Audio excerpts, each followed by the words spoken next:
हम भगवान के पवित्र नाम के प्रति जो अपराध होते हैं उनके बारे में हम चर्चा करते आए हैं। हम ये सुन चुके हैं कि भगवान का नाम लेना ही ये इस कलयुग का धर्म है। भगवान का नाम लेने से सारी आध्यात्मिक सफलता प्राप्त हो जाती है। भगवत प्रेम हमें मिल जाता है। भगवान का नाम लेने से बहुत ही जल्दी हम भक्ति या कृष्ण प्रेम प्राप्त कर सकते हैं।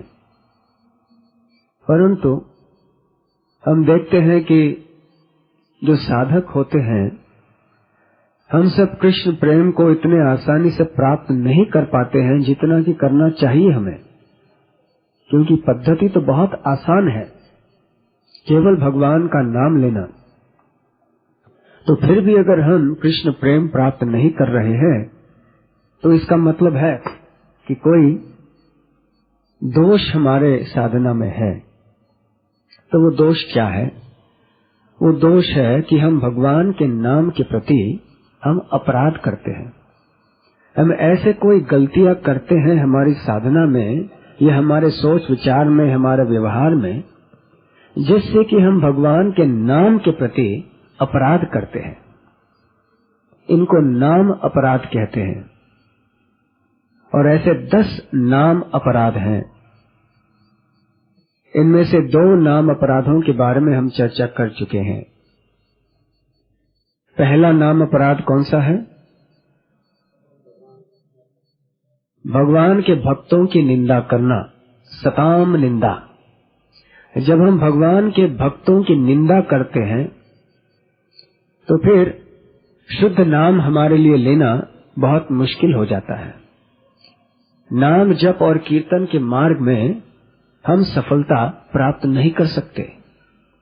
ये बहुत भयंकर अपराध है, वैष्णव अपराध, जिससे कि हमारी भक्ति मार्ग में अड़चन बहुत आ सकती है, बल्कि आएगी।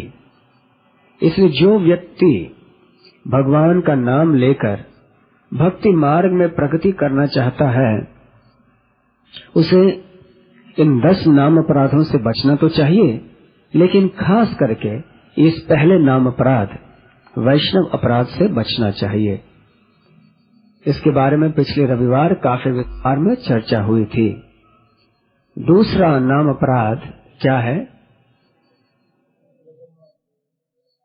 देवी देवताओं को या उनके नाम को भगवान से या भगवान के नाम से भिन्न समझना, स्वतंत्र समझना।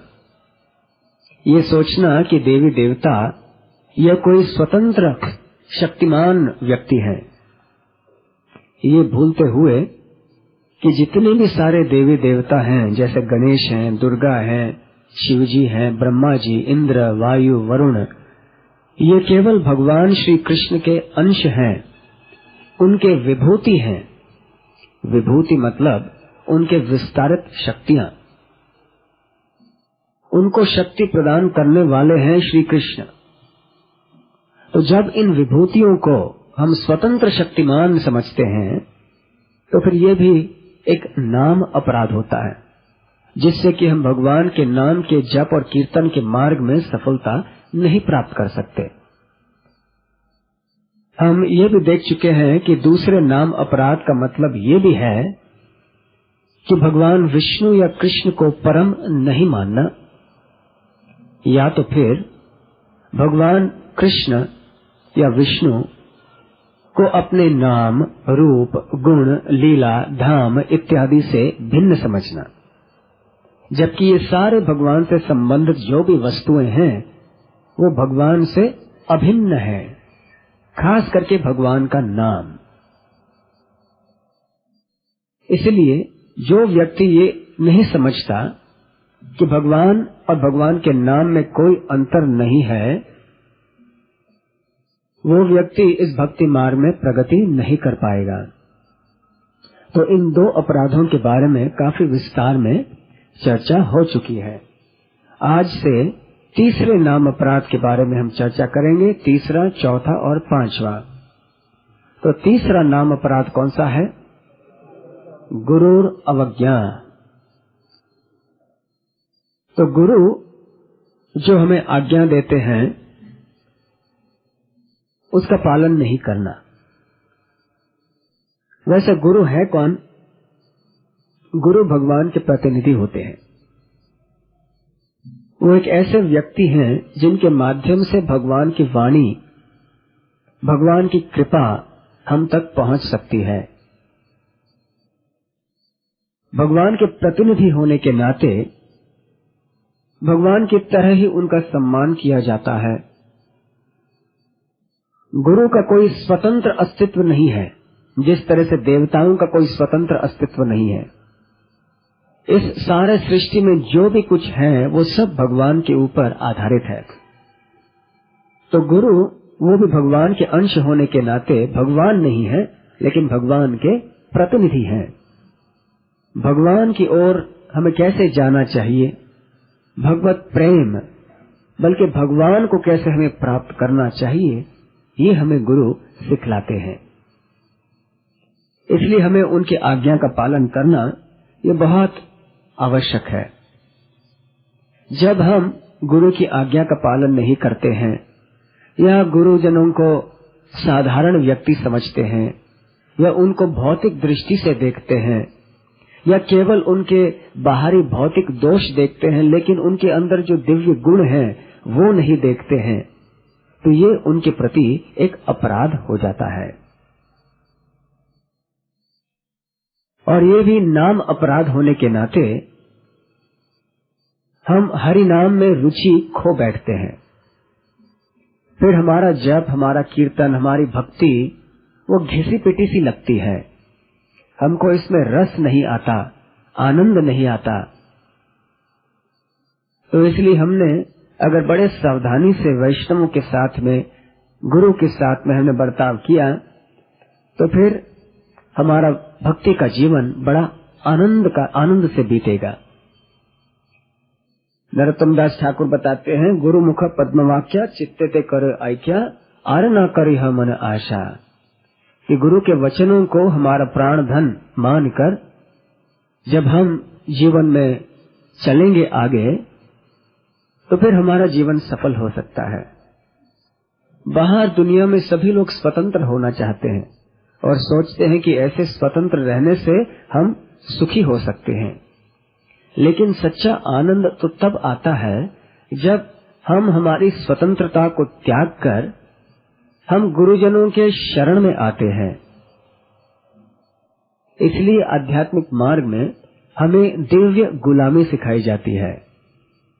गुलाम होना किसी को अच्छा नहीं लगता। कोई बोलेगा तुमको गुलाम होना है, बोलेगा अरे नहीं, मेरे को बहुत सारे गुलाम चाहिए, लेकिन मैं गुलाम नहीं होना चाहता।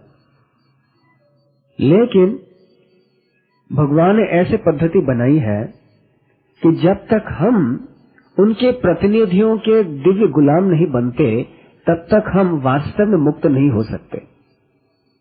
अगर वास्तव में हमें मुक्त होना है तो फिर हमें गुलाम बनना है। किसके गुलाम बनना है ये हमें जानना चाहिए।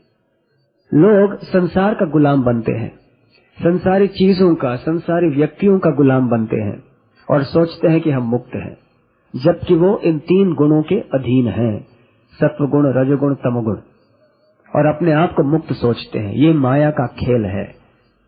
परंतु जो व्यक्ति सद्गुरु के शरण में जाकर उनकी आज्ञा का पालन करता है तो वो इस बंधन से मुक्त हो सकता है।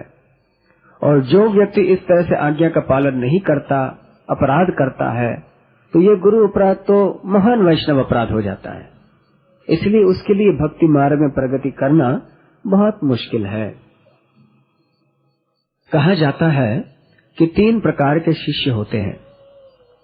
एक वो होता है जो बहुत बुद्धिमान होता है, वो गुरु क्या चाहते हैं वो जानते हैं और गुरु के बताने के पहले ही वो चीज कर देते हैं। मतलब गुरु को बताने की आवश्यकता नहीं होती है कि ये करो वो करो, बताए बगैर कर डालते हैं, क्योंकि वो जानते हैं कि गुरु क्या चाहते हैं। और उनकी इतनी बुद्धि होती है कि वो सही तरह से अनुमान लगा सकते हैं कि गुरु को क्या अच्छा लगता है, क्या अच्छा नहीं लगता। अपने मन गढ़ित ढंग से कुछ नहीं करते हैं। तो ये प्रथम श्रेणी का शिष्य कहा जाता है। दूसरे श्रेणी का शिष्य वो है, वो भी आज्ञाकारी होता है, परंतु उसे खास करके बताने की आवश्यकता होती है कि देखो ये करो, वो नहीं करो। और फिर जो स्पष्ट रूप से उसे बताया जाता है करने के लिए या नहीं करने के लिए, वो ठीक वैसे ही करेगा। लेकिन अपनी ओर से कुछ सोच विचार करके वो कार्य नहीं करेगा कि गुरु को क्या चाहिए क्या नहीं चाहिए, बस जितना बताया गया है उतना करेगा। और तीसरे श्रेणी का शिष्य वो है जो कि आज्ञा पाने के बाद भी, स्पष्ट आज्ञा पाने के बाद भी उसका पालन नहीं करता है। तो वो शिष्य नहीं कहलाता वास्तव में, क्योंकि शिष्य मतलब वो है जो कि गुरु के शासन का पालन करता है। लेकिन जो गुरु के शासन का पालन नहीं करता, जो अपने आप को हवाले नहीं करना चाहता गुरु के, तो ऐसे शिष्य होने की क्या मतलब है। तो शिष्य को चाहिए, हर भक्त को चाहिए कि वो अच्छी तरह से समझे। प्रभुपाद जी ने कितने सारे आदेश उनकी किताबों में दिए हैं। उनके संस्था में कितने सारे शिष्य हैं अलग अलग गुरुओं के, लेकिन प्रभुपाद ने सबके लिए समान आदेश दिए हैं। हमको कैसे भगवान का नाम लेना चाहिए, कैसे नियमों का पालन करना चाहिए। इस तरह से उनके आज्ञा का पालन करके हम बड़े प्रेम से, आनंद से हम रहकर भक्ति मार्ग में प्रगति कर सकते हैं। शिष्य कैसे नहीं होना चाहिए, इसके लिए भी एक छोटी सी कहानी मन में आती है। एक बार ऐसे हुआ कि एक साधु थे और उनको कहीं यात्रा में जाना था। काफी वृद्ध थे, इसलिए उनको एक घोड़े की आवश्यकता थी। तो घोड़े के ऊपर बैठकर वो चले जा रहे थे। साथ साथ में चलते चलते उनका शिष्य जा रहा था। तो फिर शिष्य को उन्होंने बताया था कि देखो, इन चीजों का ख्याल रखना, ये देखना, वो देखना, ये देखना। तो शिष्य ने अच्छी तरह से इनका ख्याल रखा, अपना लिस्ट बनाया कागज, और कागज अपने जेब में रखा। फिर यात्रा आरंभ हो गई और गुरु घोड़े के ऊपर सवार होकर धीरे धीरे चलने लगे। उनके बगल बगल में शिष्य घोड़े की लगाम पकड़कर वो भी चल रहे थे। फिर अचानक गुरु का सामान, एक कोई सामान जो था वो घोड़े के ऊपर से नीचे गिर गया। तो शिष्य ने अपना लिस्ट देखा और आगे चलता गया। तो गुरु ने कहा कि अरे तुमने उठाया क्यों नहीं, मेरा सामान नीचे गिरा। तो शिष्य ने कहा, गुरु महाराज आपके आदेश में नहीं था, आपके आदेश में ये तो ऐसा नहीं था कि आपको जब कपड़ा गिरा वो उठाओ, तो आपका आदेश नहीं था इसलिए मैंने नहीं उठाया। अरे जब भी मेरा कपड़ा गिरे तब उठा लेना, ठीक है? हाँ गुरु महाराज। तो कपड़ा उठाकर रख दिया और आगे चल के उनका एक दूसरा सामान था, उनके जूते थे, वो जूते नीचे गिर गए। तो फिर से शिष्य ने देखा और गुरु ने पूछा, अरे मेरा जूता गिर गया, तुमने उठाया क्यों नहीं? गुरु महाराज आपने कहा आपके कपड़े गिरे तो उठाओ, लेकिन जूते के बारे में नहीं कहा, इसलिए मैंने नहीं उठाया। तो फिर बहुत गुस्सा आया गुरु को। अरे गुरु ने कहा कि जो भी गिरे उसको उठाना, ठीक है? तो फिर आगे चलते चलते घोड़े ने क्या किया, घोड़े को प्रकृति का बुलावा आया, तो घोड़े ने विष्ठा छोड़ दिया। तो फिर शिष्य को याद आया कि जो भी गिरे उसे उठाना, तो वो उठाकर गुरु को देने लगा। तो गुरु कहने लगा, अरे छी क्या करिए, क्या दे रहे हो मुझे? आपने ही तो कहा था कि जो भी गिरे उठाना। तो इस तरह से कई शिष्य होते हैं। और फिर आगे चल के बेचारे एक घोड़ा जो है वो तेजी से चला, गुरु ही गिर गए। तो गुरु जब गिर गए वो घोड़े के पीछे भागे। गुरु बोला, अरे मेरे को उठाओ, घोड़ा जाने दो। फिर वो शिष्य लिस्ट देखने लगा, नहीं गुरु के बारे में तो कुछ कहा नहीं कि गुरु नीचे गिर जाए जमीन पर तो उसको उठाना। तो इस तरह से शिष्य नहीं होना चाहिए। वैसे देखा जाए तो उसने जो भी गुरु ने बताया था वो ही किया था, आज्ञा का पालन किया था। लेकिन बुद्धिमान होना चाहिए, शिष्य को समझना चाहिए बिना बताए हुए कि क्या करना चाहिए क्या नहीं करना चाहिए। लेकिन हाँ, अपने ही कल्पना से कुछ मनगढ़ंत चीज का निर्माण नहीं करना चाहिए। तो इस तरह से जो व्यक्ति ऐसे श्रद्धा भाव से चलता है, उसे सारा ज्ञान, सारी भक्ति भगवान हृदय से ही प्रकाशित कर देते हैं। यस्य देवे परा भक्तिर् यथा देवे तथा गुरौ तस्यर्थे कथिता ही अर्थ प्रकाशन्ते महात्मानः। जिस व्यक्ति को गुरु शास्त्र में पूर्ण विश्वास है, उसे सारे शास्त्रों का सार जो है वो समझ में आता है। तो अगर किसी ने गुरु की अवज्ञा की है, गुरु अपराध किया है, तो उसको क्या करना होगा, कैसे इस अपराध से मुक्त होना होगा? पहली बात, जैसे कि हम पिछले रविवार को चर्चा कर रहे थे, उसको तीव्र प्रायश्चित करना चाहिए, पश्चाताप करना चाहिए कि अरे मेरे से बहुत गलती हो गई, और फिर क्षमा याचना करनी चाहिए गुरु के सामने जाकर। गुरु बड़े कृपालु होते हैं, इसलिए वो जल्दी से क्षमा कर देंगे और शिष्य को उनकी सेवा में, भगवान की सेवा में फिर से लगा देंगे। तो हमें बहुत सावधान रहना है इन सारे अपराधों से, जिनसे कि हमारे भक्ति के राजमार्ग में बहुत सारे कांटे आ सकते हैं। तो ये हुआ तीसरा नाम अपराध, गुरोर अवज्ञा, मतलब गुरु की आज्ञा का पालन नहीं करना। चौथा, श्रुति शास्त्र निंदनम, मतलब जितने भी वेद शास्त्र हैं उनकी निंदा करना, खंडन करना उनका।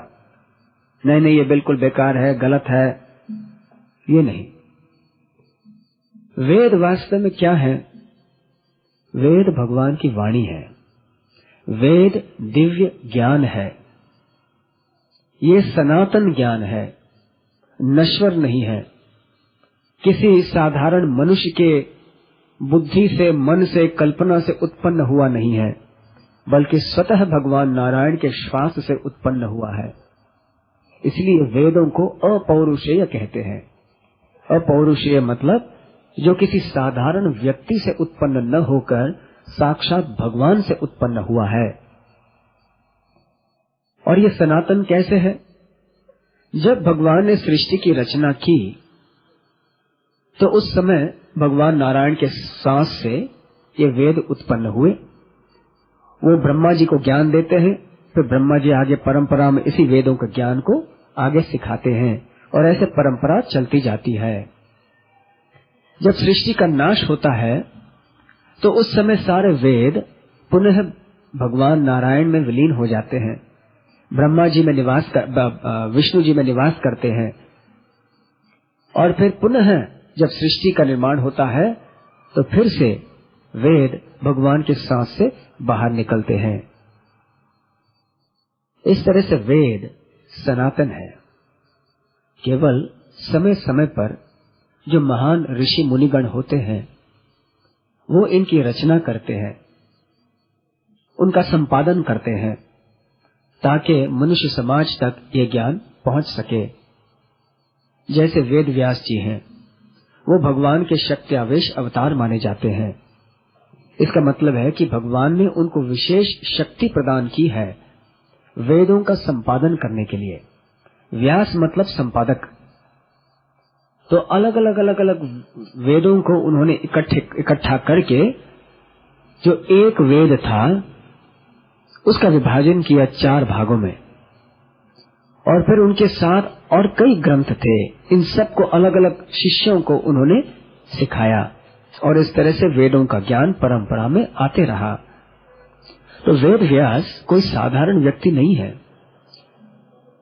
जनसाधारण वैसे लोगों की धारणा है कि ये शास्त्र क्या है, ये कोई किसी की कल्पना की बात है। कोई एक व्यक्ति किसी गुफे में बैठकर ये कहानी लिख दिया, दंत कथा, और इसको लोग शास्त्र कहते हैं। लेकिन नहीं, ये तो साक्षात भगवान की वाणी है, कोई दंत कथा या काल्पनिक कथा नहीं है। और जब ऋषि मुनियों ने इनकी रचना की है तब इनके गुण क्या है, इनके बारे में हमें सोचना चाहिए। ये आजकल के लेखक कवि की तरह नहीं है जो अपने इंद्रियों पर संयम नहीं करते हैं, जो विषय भोग में बिल्कुल हमेशा मग्न रहते हैं। ये ऋषि मुनिगण वैसे थे जिन्होंने अपने इंद्रियों पर और अपने मन पर वश किया था, जिनकी बुद्धि शुद्ध और तीव्र थी, जो तपस्वी थे, जिनके अंदर भक्ति भावना थी भगवान के प्रति। ऐसे ऋषि मुनियों ने अपने आश्रमों में रहकर ये सारे वेदों के ग्रंथों की रचना की है। इसलिए इन ग्रंथों की निंदा हमें नहीं करनी चाहिए, क्योंकि वेद शास्त्र में लिखा क्या गया है? केवल भगवान के बारे में ज्ञान दिया है, भगवान के भक्तों के बारे में, भगवान के नाम के बारे में इत्यादि।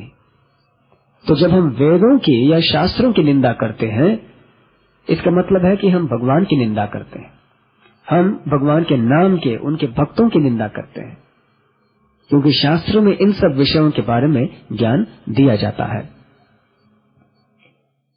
शास्त्र हमारे लिए मूल आधार है, प्रमाण। हम जब कुछ भी कहते हैं तो शास्त्रों का प्रमाण देते हैं कि देखो शास्त्र में ऐसा कहा है, इसलिए हम इसे सत्य मानते हैं। प्रभुपाद जी अक्सर उदाहरण दिया करते थे कि गोबर जो होता है, गाय की विष्ठा है, किसी भी पशु की विष्ठा वो अशुद्ध मानी जाती है, लेकिन गाय का विष्ठा जो गोबर है वो शुद्ध माना जाता है। इतना शुद्ध माना जाता है कि भगवान के अर्चा विग्रह, उनकी मूर्ति को का अभिषेक किया जाता है गोबर से, गौमूत्र से। किसी अशुद्ध जगह को शुद्ध करने के लिए गोबर गौमूत्र का इस्तेमाल किया जाता है। बाकी जो भी विष्ठा मूत्र इत्यादि होता है वो तामसिक होता है, लेकिन गौमूत्र और गोबर ऐसा नहीं है, वो अशुद्ध चीजों को, जगहों को भी शुद्ध कर सकता है। तो ये शास्त्र में बताया है, इसलिए हम इसको स्वीकार करते हैं। ब्रह्म वाक्य। कभी कभी जब दो लोगों के बीच में तर्क होता है, एक व्यक्ति कहता है नहीं ऐसे ही करना चाहिए, दूसरा कहता नहीं, फिर दूसरा व्यक्ति पहले से कहता है कि अरे क्या तुम जो कह रहे हो ब्रह्म वाक्य है क्या, वेदों के वाक्य है क्या कि हमें पालन करना ही चाहिए? मतलब वेदों के वाक्य वो वाक्य हैं जिनका पालन हमेशा हमें करना चाहिए, क्योंकि ये साक्षात भगवान की वाणी है। अभी वेदों के आधार पर जो अन्य ऋषि मुनियों ने, भक्तों ने, आचार्यों ने टीकाएं लिखी हैं, जो किताब लिखी हैं, वो भी वेद माने जाते हैं। जैसे श्रील प्रभुपाद ने इतने सारे ग्रंथ लिखे, इतने सारे टीकाएं लिखी, तो इनको भी हमें वेद शास्त्र मानने चाहिए। क्यों? क्योंकि इनमें जो सिद्धांत है वही मूल वेदों का सिद्धांत है। वेदों का उद्देश्य क्या है? वेदैश सर्वैर अहम एव वेद्यः वेदांत कृत वेदविद एव चाहम। वेदों में केवल कृष्ण को प्राप्त करने का उद्देश्य है, वेदों को जानने वाले कृष्ण हैं। हम जब वेदों को पढ़ते हैं तो उसका उद्देश्य यही होना चाहिए कि हम कैसे भगवान श्री कृष्ण को प्राप्त करें।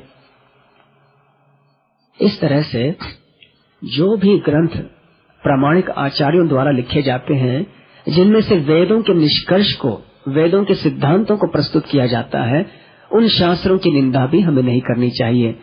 ऐसे ग्रंथों की निंदा करने से भी इसे नाम अपराध कहा जाता है। जैसे कई लोग होते हैं जो प्रभुपाद के ग्रंथों के बारे में निंदा करते हैं कि अरे ये ठीक नहीं है, इनमें ये बताया गया है, उसमें वो बताया गया है। लेकिन ऐसी निंदा करने से हम भगवान का नाम ठीक से नहीं ले पाएंगे। फिर पांचवा नाम अपराध। लेकिन इसके पहले ये चर्चा करेंगे कि किसी ने अगर ये चौथा नाम अपराध किया हो, श्रुति शास्त्र निंदनम, तो उसे प्रायश्चित होना चाहिए। क्या करना चाहिए उसने इससे मुक्त होने के लिए? पहली बात, जैसे कि हर नाम अपराध के साथ होता है, बहुत ही उसे पश्चाताप होना चाहिए, अनुताप, कि मैंने शास्त्रों की निंदा की जो कि भगवान और उनके शुद्ध भक्तों की वाणी है, ये बहुत बुरा काम मैंने किया, इसलिए मैं बहुत शर्मिंदा हूं, मैंने बहुत बड़ी गलती की। ऐसा प्रायश्चित, ऐसा पश्चाताप होना चाहिए। दूसरी बात, श्रीमद् भागवत जो है ये सारे वेदों का, वेदांत का सार है। सर्व वेदांत सारम ही श्री भागवतम इष्यते। तो इस श्रीमद् भागवत की हमें पूजा करनी चाहिए। सबसे पहले श्रीमद् भागवत को दंडवत करना चाहिए, ग्रंथ को, क्योंकि इस ग्रंथ में और भगवान में कोई अंतर नहीं है। फिर फूल और तुलसी मंजरी जिनमें कि चंदन का लेप लगाया हुआ है वो हमें अर्पण करना चाहिए तुलसी देवी श्रीमद् भागवतम को। उसके बाद में हमें आरती उतारनी चाहिए श्रीमद् भागवतम की, अगरबत्ती, घी का दीप और फूल अर्पण करके। उसके पहले हमें शानदार भोग चढ़ाना चाहिए श्रीमद् भागवत को, जिसमें नाना प्रकार के स्वादिष्ट दूध से बने हुए मिठाइयाँ, व्यंजन इत्यादि ऐसे सब चीजें शामिल होंगी। फिर आरती करने के बाद हमें नमस्कार करना चाहिए और सुंदर श्लोकों का उच्चारण करना चाहिए, श्रीमद् भागवत की स्तुति करनी चाहिए। इस तरह से प्रार्थना करते हुए पूरे श्रद्धा भाव से श्रीमद् भागवत, भगवत गीता ऐसे ग्रंथों का अध्ययन करना चाहिए, इनका श्रवण करना चाहिए, ये जानते हुए कि केवल ये श्रवण कीर्तन से हम हमारी जीवन की सफलता को प्राप्त कर सकते हैं। तो ये हुआ चौथा नाम अपराध, श्रुति शास्त्र निंदनम। पांचवा नाम अपराध जिसके करने से हमारे भगवान के नाम लेने के प्रयास में बहुत अड़चने आएंगी, वो है मतलब भगवान के नाम के महिमा को काल्पनिक समझना, या तो फिर ये सोचना कि भगवान के नाम के महिमा को बहुत बढ़ा चढ़ा के शास्त्रों में बताया गया है। वास्तव में इतना नहीं है। ये क्या है, थोड़ा बढ़ा चढ़ा के शास्त्रों में ऋषि मुनियों ने इसलिए कहा है कि लोगों को थोड़ी बहुत श्रद्धा निर्माण करने के लिए मन में, ताकि लोग थोड़े बहुत प्रेरित हो जाएं भगवान का नाम लेने के लिए। इसके लिए ऐसे गुणगान किया गया भगवान के नाम का। जैसे शास्त्र में बताया जाता है कि भगवान कृष्ण का एक नाम लेने मात्र से हमारे इतने सारे पाप नष्ट हो सकते हैं जो कि हम करोड़ों जन्मों में 14 भुवनों ने हम कर नहीं सकते। केवल एक नाम से इतने सारे पाप नष्ट हो सकते हैं। तो हम सोचेंगे अरे ये क्या बढ़ा चढ़ा के कहा है। ऐसे थोड़ी होता है कि एक नाम कृष्ण बोलने से बहुत सारे इतने सारे पाप नष्ट हो गए जितना कि हम आज तक नहीं कर पाए हैं और भविष्य में भी नहीं कर पाएंगे। इतने सारे पाप एक कृष्ण नाम से नष्ट, ये नहीं होगा, नहीं हो सकता है। केवल लोगों को थोड़ा बहुत आकर्षित करने के लिए कहा है शास्त्रों में, नहीं। अगर हम शुद्ध कृष्ण नाम लेते हैं, समस्या ये है कि हम असली नाम नहीं लेते हैं। हम जो लेते हैं वो बनावटी नाम लेते हैं, नकली नाम। क्योंकि जब हम नाम लेते हैं तो हृदय से नहीं लेते हैं, और कुछ सोच रहे होते हैं, या कितनी गलत धारणाएं होती हैं हमारे मन में। इसलिए हमारे मुंह से जो नाम निकलता है वो शुद्ध नाम नहीं है। लेकिन अगर शुद्ध नाम निकला हमारे मुंह से तो उसकी शक्ति इतनी अपार है कि वो इतने सारे पापों को नष्ट कर सकता है जिसकी हम कल्पना नहीं कर सकते। इसलिए आचार्य बताते हैं कि हरि नाम जो शुद्ध नाम होता है वो हमारे मुंह से नहीं आता, वो हमारे हृदय से आता है। मुंह से केवल हरि नाम ले ले लेकिन उसके हृदय से नहीं आ रहा हो तो ऐसे नाम का उच्चारण करने से फायदा अवश्य होगा, लेकिन बहुत कम। शुद्ध नाम जब हृदय से लिया जाता है तो उससे बहुत कुछ प्राप्त हो सकता है, कृष्ण प्रेम भी मिल सकता है। लेकिन थोड़े लोग ऐसे श्रद्धा नहीं रखते हैं। तो जो व्यक्ति भगवान का नाम लेना चाहता है, जो शुद्ध भक्ति प्राप्त करना चाहता है, जो अपने मनुष्य जीवन को सार्थक और सफल बनाना चाहता है, उसको शास्त्रों की वाणी में पूर्ण विश्वास होना चाहिए। भगवान के नाम की महिमा जितने भी सारे बताई गई हैं शास्त्रों में, उनको पूरी तरह से विश्वास कर लेना चाहिए। संदेह नहीं करना चाहिए कि ये बढ़ा चढ़ा के बोला गया है। भगवान के नाम को कभी भी भौतिक दृष्टि से नहीं देखना चाहिए। भगवान के नाम की शक्ति अचिंत्य है। क्यों? क्योंकि भगवान अचिंत्य है। भगवान में, भगवान के नाम में कोई अंतर नहीं है। तो अगर भगवान की अचिंत्य शक्ति है और भगवान का नाम उनसे अभिन्न है तो फिर यह स्वाभाविक है कि भगवान के नाम में भी अचिंत्य शक्ति होगी।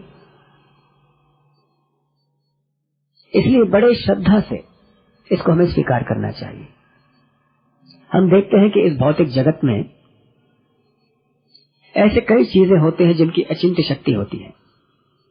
जैसे कि कई भौतिक मंत्र होते हैं जिनसे आप सांप वगैरह जहरीले पशुओं को वश में कर सकते हैं, या ऐसे कोई पत्थर वगैरह होते हैं कीमती जिनसे नाना प्रकार के असर पड़ सकते हैं।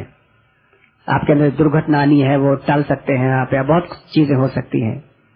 या ऐसे कोई वनस्पति इत्यादि जड़ी बूटियां होती हैं जिनको लेने से विशेष शक्ति कुछ मिल जाती है। जैसे गौमूत्र है, ये भी अचिंत्य शक्ति है इसमें, क्योंकि गौमूत्र का पान करने से कितने सारे बीमारियां न जाने नष्ट हो जाती हैं। तो अगर इस संसार की वस्तुओं में हम अचिंत्य शक्ति देखते हैं तो फिर भगवान के नाम में क्यों नहीं, जो कि भगवान से पूरी तरह से अभिन्न है। तो जो लोग सोचते हैं, खास करके जो कर्मी हैं, ज्ञानी हैं, कि भगवान के नाम की महिमा को जानबूझकर बढ़ाया चढ़ाया गया है, तो ऐसे लोगों का संग करने से हम भी भक्ति मार्ग में ज्यादा प्रगति नहीं कर पाएंगे।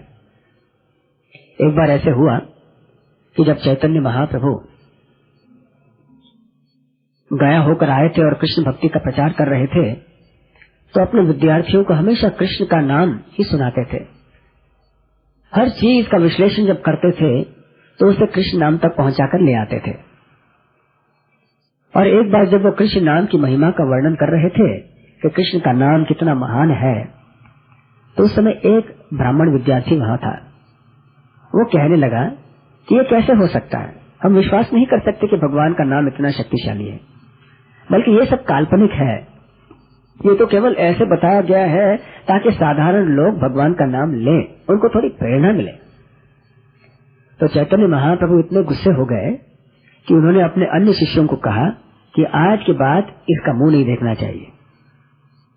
बल्कि उन्होंने आदेश दिया कि जो भी व्यक्ति भगवान के नाम को, भगवान के नाम के महिमा को काल्पनिक समझता है या उसकी महिमा को बढ़ा चढ़ाया हुआ समझता है, ऐसे व्यक्ति का दर्शन करने मात्र से ही कपड़ों सहित हमें गंगा में स्नान करना चाहिए। हाँ, आजकल ऐसे करने जाएंगे तो हमें 24 घंटे में वो नदी में ही रहना होगा, नदी में ही निवास करना होगा, हमें पानी के अंदर। आजकल तो अपराधी इतने भरे हुए हैं, जगह जगह जहाँ जाएंगे वहाँ अपने अपने मनगढ़ंत ढंग से कोई न कोई टीका टिप्पणी करते रहते हैं, बस बोलते रहते हैं।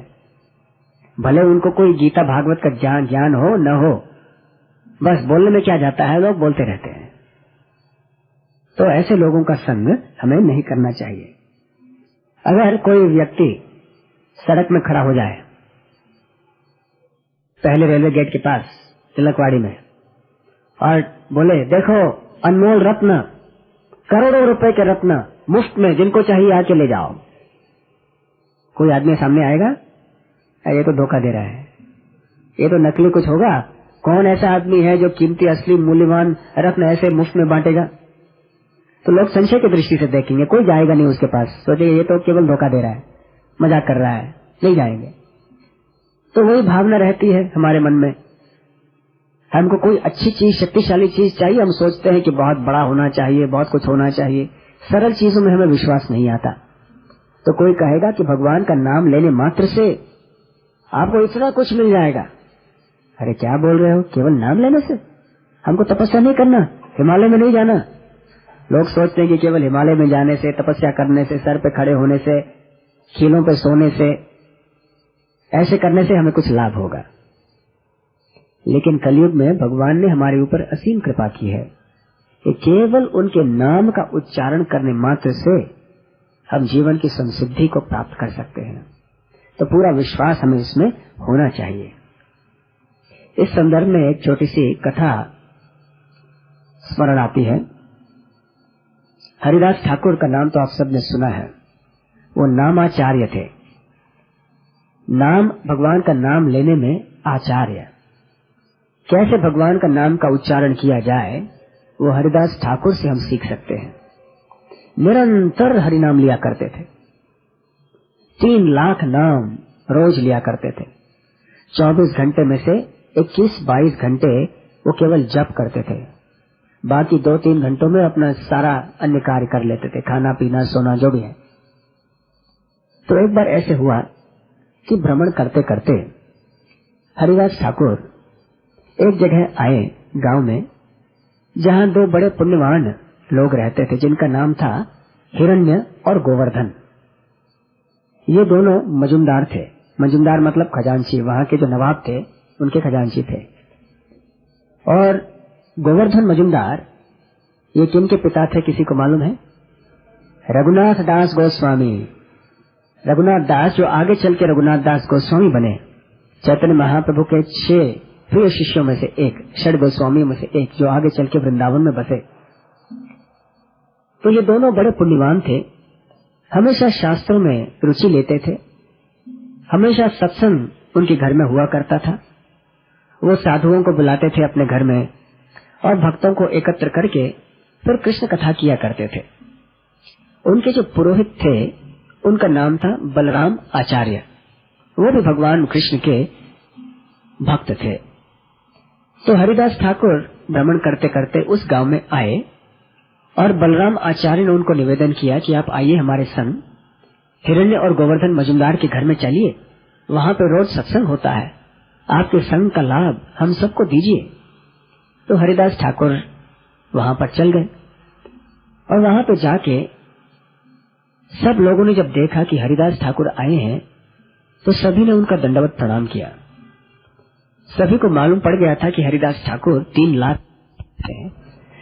सभी लोग बड़ी प्रशंसा करने लगे और फिर लोगों में चर्चा शुरू हो गई कि भगवान का नाम का जप करने से क्या लाभ मिलता है।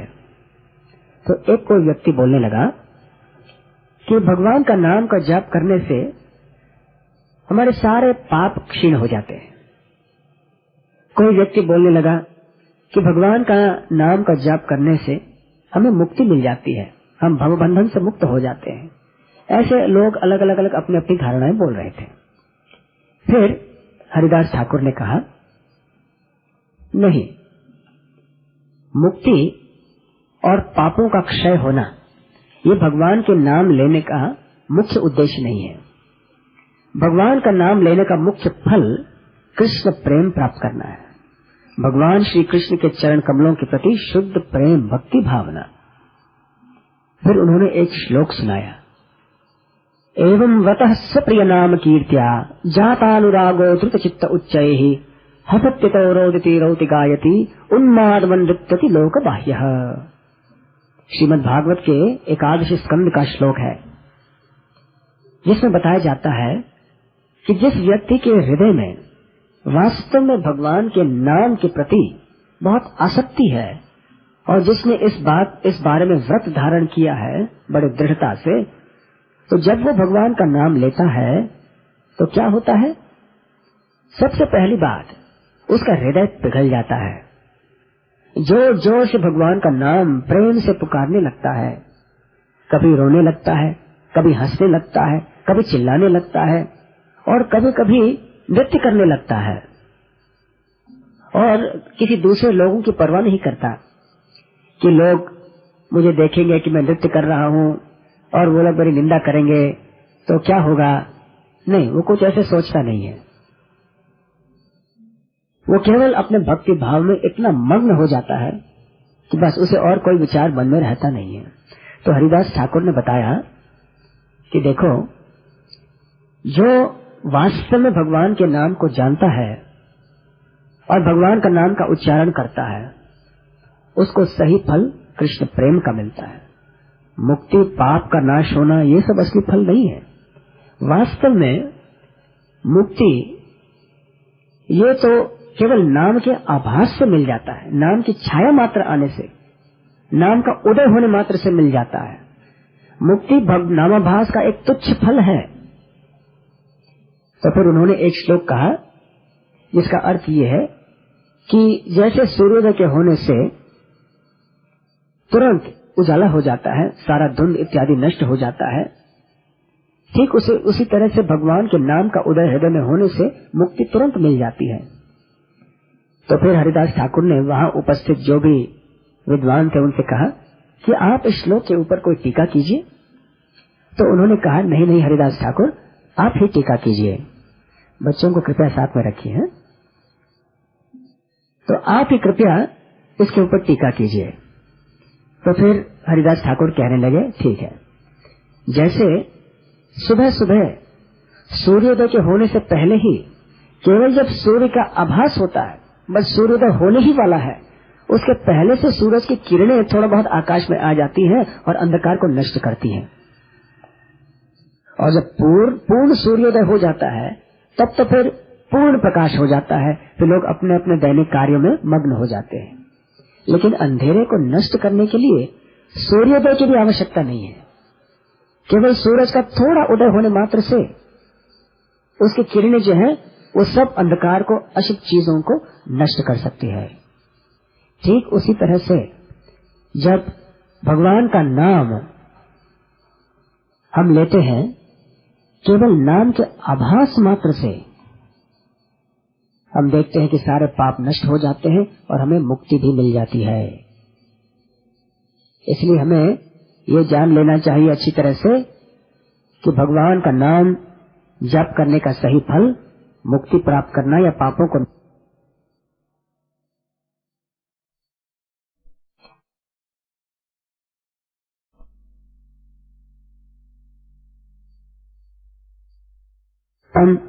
जप करने का सही फल मुक्ति प्राप्त करना या पापों को नष्ट करना नहीं है, बल्कि भगवत प्रेम प्राप्त करना है। उस समय वहां पर एक व्यक्ति उपस्थित थे जो कर वसूली का काम करते थे। उनका नाम था गोपाल चक्रवर्ती। दिखने में बड़े सुंदर और बड़े ऊंचे खानदान से जन्म लिया था उन्होंने, लेकिन काफी घमंड भी था हृदय में। जब उन्होंने ये बातें सुनी तो तुरंत खड़े हो गए और कहने लगा कि अरे सुनो तो इस भावुक व्यक्ति की बातें, इसका सिद्धांत तो देखो। लाखों लाखों जन्म में कोई व्यक्ति ब्रह्म ज्ञानी होता है, फिर भी उसे मुक्ति नहीं मिलती, और ये कहता है कि केवल हरिनाम के आभास से किसी को मुक्ति मिल जाती है। ये बिल्कुल नहीं हो सकता है। तो हरिदास ठाकुर ने गोपाल चक्रवर्ती से कहा कि अरे आप इस बात में संशय क्यों करते हो? ये तो सारे शास्त्रों का सार है। सारे शास्त्रों का कथन ये है कि केवल नामाभास से व्यक्ति को मुक्ति मिल सकती है। हालांकि भक्त जो होता है कभी किसी भी तरह की मुक्ति चाहता नहीं है। हालांकि मुक्ति देवियां स्वतः उसके सामने आती हैं हाथ जोड़कर कि मुझे स्वीकार कीजिए, लेकिन भगवान का भक्त कभी मुक्ति नहीं चाहता। वो केवल भगवान की भक्ति चाहता है, भगवान की सेवा चाहता है। तो जब गोपाल चक्रवर्ती ने ये सुना, उसको और बड़ा गुस्सा आया और वो कहने लगा कि अगर केवल भगवान के नाम के आभास से मुक्ति वास्तव में मिलती हो, अगर नहीं मिलती हो तो मैं आपका नाक काट दूंगा। तो हरिदास ठाकुर ने कहा कि ठीक है, अगर भगवान के नाम के आभास से व्यक्ति को मुक्ति नहीं मिलती हो तो मैं मेरा ही नाक काट दूंगा। उस समय सारी सभा में हाहाकार मच गया, क्योंकि जो भी वहां अन्य लोग थे बड़े श्रद्धालु भक्त थे, वो हरिदास ठाकुर को बहुत मानते थे। केवल ये गोपाल चक्रवर्ती था जो बड़ा घमंडी था। तो बलराम आचार्य जो कि गोवर्धन और हिरण्य मजुमदार के पुरोहित थे, वो उठे और बोलने लगे कि अरे मूर्ख व्यक्ति, तुम तो केवल एक तार्किक हो, तुमको क्या मालूम भक्ति के बारे में, क्यों उल्टी सुल्टी बातें करते हो। और गोवर्धन और हिरण्य मजुमदार दोनों ने उसी क्षण से उस गोपाल चक्रवर्ती को उनकी सेवा से निकाल दिया। कहा कि आज से तुम्हारा कर वसूली का काम बंद, तो तुम्हें नौकरी से हम निकाल दे रहे हैं, जाओ यहाँ से, क्योंकि तुमने इतना भयंकर अपराध किया है, इसका फल तुम्हारे लिए बहुत अशुभ होने वाला है। हरिदास ठाकुर ने ज्यादा गंभीरता से इस बात को नहीं लिया। हरिदास ठाकुर कहने लगे कोई बात नहीं, आप इसके ऊपर गुस्सा नहीं होइए, क्योंकि भगवान का नाम केवल भक्त ही समझ सकते हैं। जो तार्किक लोग होते हैं, जो बहुत न्याय वगैरह में रुचि लेते हैं, वो लोग तो भगवान के नाम को नहीं समझ सकते। इसलिए इस व्यक्ति का कसूर भी नहीं है, इसको क्षमा कर दीजिए। 3 दिन बाद सबको आश्चर्य हुआ ये देखकर कि गोपाल चक्रवर्ती को कुष्ठ रोग हो गया और उसका नाक पिघल के गिर गया, और बहुत सुंदर रूप था उसका, लेकिन अभी कुरूप हो गया। और उसके जो हाथों में और पैरों में जो उंगलियां हैं, जो कि चंपक की कलियां, स्वर्ण रंग के चंपक की कलियों के समान सुंदर थे, वो भी पिघल के गिर गए। और सभी को ये प्रभाव देखकर हरिदास ठाकुर का आश्चर्य हुआ। लेकिन जब हरिदास ठाकुर ने ये बात को सुना, उनको बड़ा दुख हुआ कि अरे रे ये क्या हो गया, देखो इस व्यक्ति ने हरिनाम के प्रति अपराध किया तो क्या असर हुआ उसके ऊपर। तो इसके बारे में कृष्णदास कविराज गोस्वामी कहते हैं, भक्त स्वभाव अज्ञ दोष क्षमा करे, कृष्ण स्वभाव भक्त निंदा सहित न पारे। कि भक्त का स्वभाव उसको गंभीरता से स्वीकार नहीं करता, जैसे हरिदास ठाकुर ने गोपाल चक्रवर्ती की निंदा बिल्कुल गंभीरता से स्वीकार नहीं की। ये भक्त का स्वभाव होता है, लेकिन कृष्ण का स्वभाव ऐसे नहीं है। जब वो देखते हैं कि भक्त के प्रति अपराध होता है तो वो सहन नहीं कर पाते हैं। इसलिए कृष्ण भगवान ने गोपाल चक्रवर्ती को इतना बड़ा दंड दे दिया। इस तरह से हमें भी जानना चाहिए कि भगवान के नाम की महिमा ये काल्पनिक नहीं है, बढ़ाई चढ़ाई हुई नहीं है, ये सत्य है। केवल श्रद्धा भाव से, भक्ति भाव से अगर हमने नाम को ऐसे स्वीकार किया भक्तों के संग में, तो बहुत ही जल्द कृष्ण प्रेम की प्राप्ति हो सकती है। और अगर किसी व्यक्ति ने ये 5वां नाम अपराध किया, मतलब भगवान के नाम के महिमा को काल्पनिक समझना, तो उससे उसका प्रायश्चित कैसे कर सकता है? पहले तो बहुत पश्चाताप करना चाहिए, फिर किसी वैष्णव के पास जाकर दंडवत करके क्षमा याचना करनी चाहिए और उसे श्री कृष्ण के बारे में सुनना चाहिए, खास करके नाम तत्व के बारे में। श्री कृष्ण का नाम क्या है, इसके बारे में ज्ञान प्राप्त करना चाहिए। तो जो वैष्णव होते हैं बड़े दयालु होते हैं, उसको प्रेम से आलिंगन करेंगे और उसे क्षमा कर देंगे, और इस तरह से वो इस 5वें नाम अपराध से वो व्यक्ति मुक्त हो सकता है। तो और 5 नाम अपराध हैं जिनके बारे में हर एक व्यक्ति को जानना चाहिए। उनके बारे में हम अगले रविवार को चर्चा करेंगे। हरे कृष्ण कृष्ण कृष्ण हरे हरे, हरे राम राम राम हरे हरे। हरे कृष्ण। किसी के कोई प्रश्न है या टीका टिप्पणी? तो श्रृंगार रूप होता है, यानी कि उनका जो वैभव होता है, जो हम जब दूसरे व्यक्तियों में देखते हैं तो उनकी तरफ आकर्षित क्यों होता है? जो कि भगवान के हम इतना आकर्षित होते हैं उनके श्रृंगार से, उनके रूप से, और वही सादा आदमी में भी, साधारण मनुष्य में भी वो दिखाई क्यों देता है हमें? अगर व्यक्ति नदी के तट पे खड़ा हो जाए, प्रतिबिंब भी सुंदर दिखेगा ना। अगर व्यक्ति सुंदर है तो प्रतिबिंब में भी एक सुंदर व्यक्ति दिखेगा, लेकिन वो आखिर में क्या है? प्रतिबिंब है। ठीक उसी तरह से ये संसार में जो भी हम सौंदर्य देखते हैं, वो सब भगवान के मूल सौंदर्य का प्रतिबिंब है।